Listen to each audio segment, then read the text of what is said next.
अस्सलाम वालेकुम वरहमतुल्लाहि वबरकातुहू।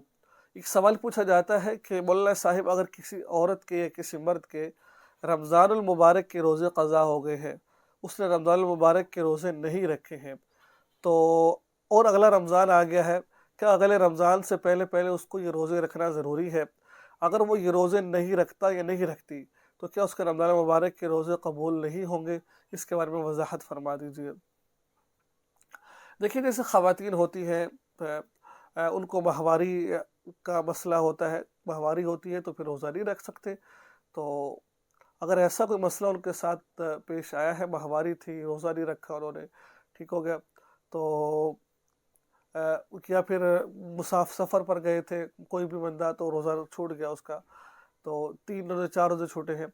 अब उसको चाहिए कि जैसे रमज़ान मुबारक का गुज़रे, ईद वगैरह गुज़र जाए, क्योंकि ईद वाले दिन रोज़ा नहीं रखते हैं, तो उसे चाहिए कि वो रोज़ा रखे, वो जो उसके रोज़े क़ज़ा हो गए वो रोज़े रखे।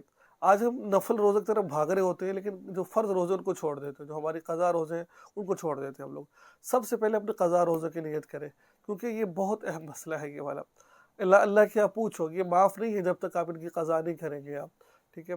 ये कहना कि भाई अगले रमज़ान से पहले पहले रख लो वरना रोज़े नहीं होंगे, मिसाल के, अब जैसे रमज़ान आने वाला है, रमज़ान अब ऐसा नहीं है कि आपने पहले रोज़े नहीं रखे अब ये आपके रोज़े नहीं होंगे, ये आपके रोज़े हो जाएंगे।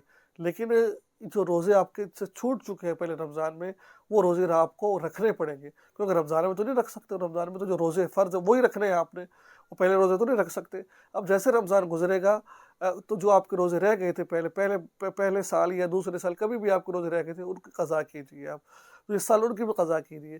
क़ज़ा जल्दी इसलिए कीजिए ताकि ना जाने मौत आ जाए, अल्लाह ना करे इसी हालत में इंसान मर गया, उसने रोज़ों की क़ज़ा की नहीं है, अल्लाह को क्या मुँह दिखाएगा जाकर। तो ये आपने काम करना है, ठीक है। मुझे उम्मीद है कुछ ना कुछ सीखने को आपको ज़रूर मिला होगा। दुआ में याद रखें, चैनल को सब्सक्राइब कर लीजिए, इस वीडियो को आगे शेयर ज़रूर कीजिए। अस्सलाम वालेकुम वरहमतुल्लाहि वबरकातुहू।